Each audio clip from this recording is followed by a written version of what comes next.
Hey guys, welcome back to today's video. Today is Friday, November 29th, 2019, and today we're going to be discussing pretty much why Elizabeth Warren has moved down in terms of her national numbers and statewide numbers, and pretty much discuss what that means for the 2020 Democratic primaries. So if you've been taking a little bit of a closer look to recent data that we've seen for the Democratic presidential nomination race, Bernie Sanders is definitely on the, increase, and Elizabeth Warren is pretty much fading a little bit out in terms of support from her party. Now, Joe Biden has pretty much stayed consistent throughout the entire. Let me go to incognito here because I know that it's going to glitch out per usual. But we can attribute all of Warren's, to people like Bernie Sanders, and I don't think anyone was attributing it to Joe Biden, but pretty much let's take a look at the national few recent polls that we've seen. Bernie Sanders has since taken the lead above Elizabeth Warren, now in second place to Joe Biden. This comes with a couple of recent polls showing him ahead in second place, with only two disagreeing, one from Quinnipiac and one from Economist/YouGov. Pretty much the first thing that we saw was the Emerson poll that showed a tie between Bernie Sanders and Joe Biden. But what caused all of this? Joe Biden has been pretty consistent. We've always seen the dip, come back up, dip, back up, dip, back up, dip, back up, dip, back up, dip, and we'll probably expect him back up unless something changes. But again, it doesn't always. But just looking at the overall national numbers, well, somebody else is up nationwide. Somebody is in double digits now, and that person is Mayor Pete Buttigieg. Now, he did a pretty good performance, had a pretty good performance back in the November Democratic debate. I would say Bernie Sanders definitely was able to bring back a couple of his voters, but Buttigieg definitely was able to, these poll numbers reflected as well, bring an increase in terms of his support. Now, this isn't a very large candidate since Senator Harris has been in double digits, though fourth place position, but this isn't the only area where Elizabeth Warren is being affected. If you take a look right now at these numbers, she's actually at her lowest point since, she's actually not even there then, since about right about here. So it's definitely been a long time. You definitely see her with her peak being up, then down, dipping again, Biden reclaiming the lead nationwide. But we could see a Sanders increase. We've seen him just get a slight more peak in the polls and taking a lot away from Elizabeth Warren. It would judge. Now, if you take a look at actually some of these polls, whenever they ask for a second choice, a lot of Warren supporters go ahead and pick Pete Buttigieg, which I think, though, we could see. Even though Warren aligns a lot with Bernie Sanders, keep in mind much of the Warren base is built off of Hillary Clinton's support back in 2016, so we might see some turnover to Joe Biden there as well. But New Hampshire, here we see Warren tied with Joe Biden in this state, and Warren actually led here recently, and now she's all the way down in third place. Sanders has led in the most two recent polls, and then a St. Anselm poll, which shows Buttigieg ahead by 10%. Buttigieg is leading in New Hampshire. And also, if you take a look at Iowa, Buttigieg is also leading. So again, it looks like we could possibly have the first two states as a mayor, Vice President Biden over Senator Sanders over Senator Warren, all these top names by a small town mayor. Now, I think that is very, very interesting. A lot of Democrats should focus on that, but again, it's probably not going to last off into, if you take a look at Nevada, a Biden lead there. Look over at South Carolina, a Biden lead there. So we really shouldn't expect much for Buttigieg after Iowa and New Hampshire, especially since those are predominant. Look, he's done phenomenal in recent numbers, and it's definitely one of the main reasons why Warren peaked up.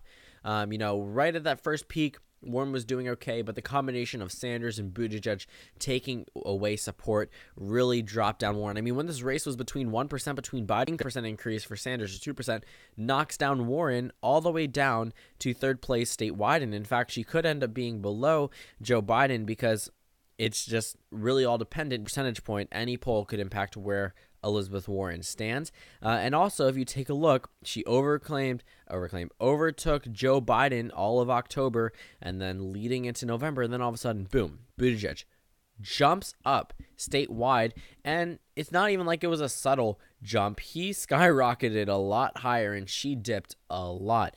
Biden may be in fourth place here. Here is within just a couple percentage points, but Buttigieg is way ahead there throughout the entire campaign season.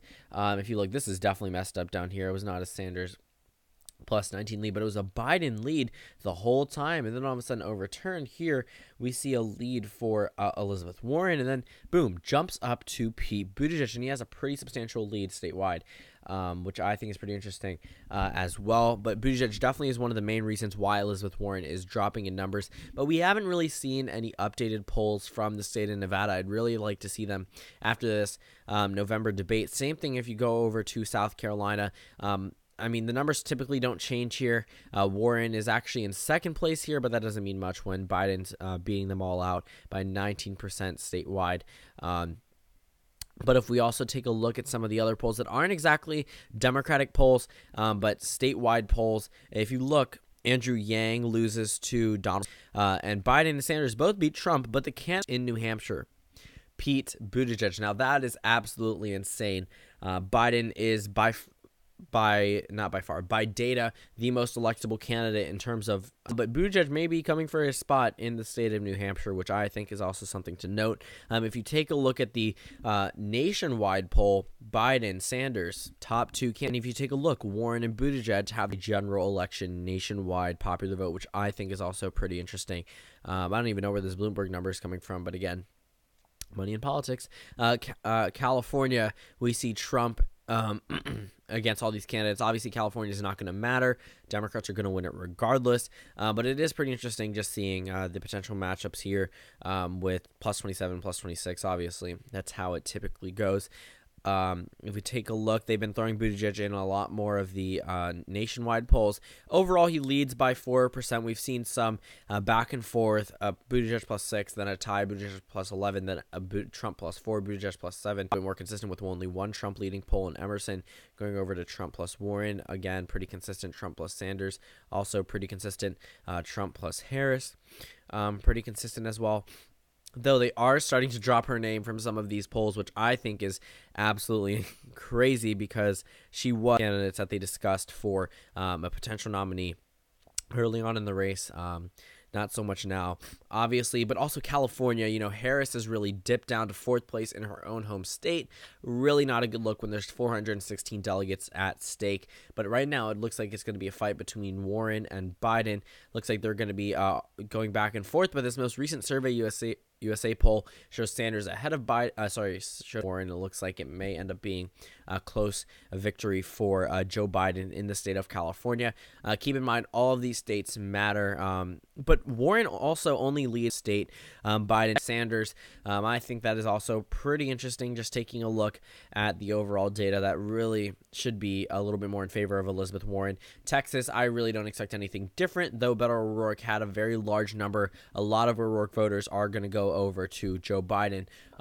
O'Rourke definitely has defended Joe Biden a number of times on the campaign trail. I really think he was gunning for that VP position. But O'Rourke at 16%, he has been, there's not been a poll with his name. I definitely think that Biden's numbers are going to go. Any other Democratic polling, Democratic betting odds? I have not seen this. What the? Okay, this is something completely new for me. Okay, if you're at this point of the video, this is new, right? Like, I'm not confused or anything. I don't remember seeing this for 2018. But the RCP betting average, Warren was at seeing it, so you're going to be getting it real time just the way I did. I guess early on, Harris had standard, but I am completely shocked by that. Then Biden, Sanders, then Biden. Buttigieg had a run for his money, literally. That's so funny. Back up then. It was Harris immediately up, and then it was Biden, and then Warren completely all the way up to a 53-cent share, dipping down dramatically. Biden jumping up, probably back then. Why is Obama on here?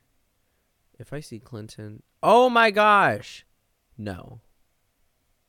There, fucking see that, right? Cuomo, Abrams, Winfrey. Okay. Whatever. Anyways, but looking at it, then do agree with that. People are going to have a little bit more faith in him, considering that he's leading in early data, which could lead to a potential victory in later states. Good in Nevada. But it's absolutely insane. Clinton's even up on there above Yang. Interesting.